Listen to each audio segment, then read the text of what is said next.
এর যে 14 লক্ষ তিপ্রাসার অন্যতম মহিষা হলেন মহারাজা প্রদ্যুৎ কিশোর দেববর্মন, যিনি 2020 সালে 14 লক্ষ তিপ্রাসার স্বপ্ন পূরণের জন্য গ্রেটার ত্রিপুরাকে সামনে রেখে নতুন এক রাজনৈতিক দলের প্রতিষ্ঠা করেছিলেন, যা তীব্রমাথা নামে পরিচিত।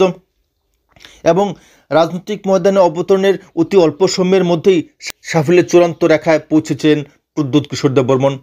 এডিসি শাসন ক্ষমতা দখল করার পর রাজ্যের প্রধান বিরোধী দলে পরিণত হয়েছিল তীব্রমাথা দল এবং পরবর্তীকালে রাজ্যের জোট সরকারের শরিক হয়ে এর যে তীব্রমাথাকে সর্বোচ্চ রাজনৈতিক শক্তিতে পরিণত করেছেন। রাজ্যের জোট সরকারের শরিক ও তীব্রমাথা দল তাহলে নিশ্চিতভাবেই গ্রেটার ত্রিপুরার স্বপ্ন সফল হবে এবং এই নিয়ে কয়েক দফায় কেন্দ্রীয় নেতৃত্বের সঙ্গেও আলোচনা করেছেন বলে দাবি করেছেন প্রদ্যুৎ কিশোর দেববর্মন। প্রদ্যুৎ কিশোর দেববর্মন বিজেপি বিরোধী সে সঙ্গে সরকার বিরোধী আন্দোলনে নিজের দলকে নামিয়ে দিয়ে তিনি কোথায় অবস্থান করছেন, অর্থাৎ প্রদ্যুৎ কিশোর দেববর্মন আজ কোথায়?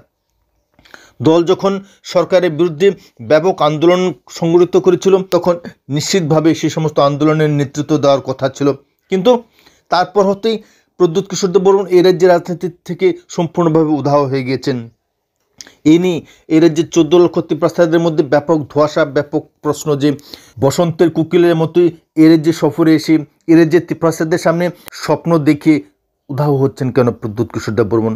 কিছুদিন পর ফেসবুক লাইভ, সে সঙ্গে রাজধানীতে এসে মানিক্য কোর্টে 2-4টি বক্তব্য পেশ করেই আবারও রাজ্য থেকে উধাও হয়ে যাচ্ছেন, অথচ ধারাবাহিক কোনো আন্দোলনে নেতৃত্ব দিচ্ছেন না এবং আন্দোলনের জন্য এ রাজ্যের 14 লক্ষ তিপ্রাসার অন্যতম সংগঠন তীব্রমাথাকে যোগ্য নির্দেশ দিচ্ছেন না। এটা আশ্চর্যের বিষয় যে প্রতিটি আন্দোলন শুরু করার দিনের মধ্যেই তা আবারও নিস্তেজ হয়ে পড়ছে। এর পেছনে কী রহস্য রয়েছে? তিনি কেন ধারাবাহিক আন্দোলন করতে ব্যর্থ হচ্ছেন? তিনি কেন গ্রেটার ত্রিপুরার স্বপ্ন নিয়ে এই রাজ্যে বৃহত্তর গণ আন্দোলন তুলতে ব্যর্থ হয়েছেন? এই প্রশ্ন আজ দেখা দিয়েছে এবং প্রতিটি ক্ষেত্রেই তিনি যে ধরনের বক্তব্য রাখছেন সে সমস্ত বক্তব্য থেকে পিছু হটে চলছেন। তিনি কখনো বলছেন গ্রেটার ত্রিপুরা, কখনো ইন্টারলোকুটর, কখনো কনস্টিটিউশনাল সলিউশন।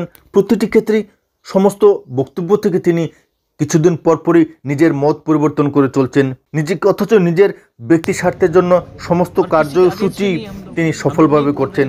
নিজে রাজনীতি থেকে দূরে সরার কথা বললেও তিনি অবশেষে এমডিসি হয়েছেন। দেববর্মনের নিজের বোনকে বিজেপি দল থেকে লোকসভা নির্বাচনে লড়াই করে সাংসদ হিসাবে নির্বাচিত করেছেন, নিজের 2 জন পছন্দের বিধায়ককে মন্ত্রী করিয়েছেন, যার ফলে আজ মানুষ বিভ্রান্ত, সন্দিগ্ধ।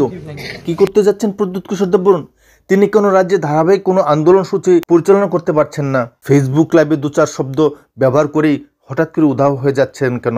কোথায় যাচ্ছেন প্রদ্যুৎ কিশোর দেববর্মন? তিনি কেন রাজ্যের 14 লক্ষ তিপ্রাসার সুখে দুঃখে অবস্থান করছেন না? এই প্রশ্ন আজ দেখা দিয়েছে।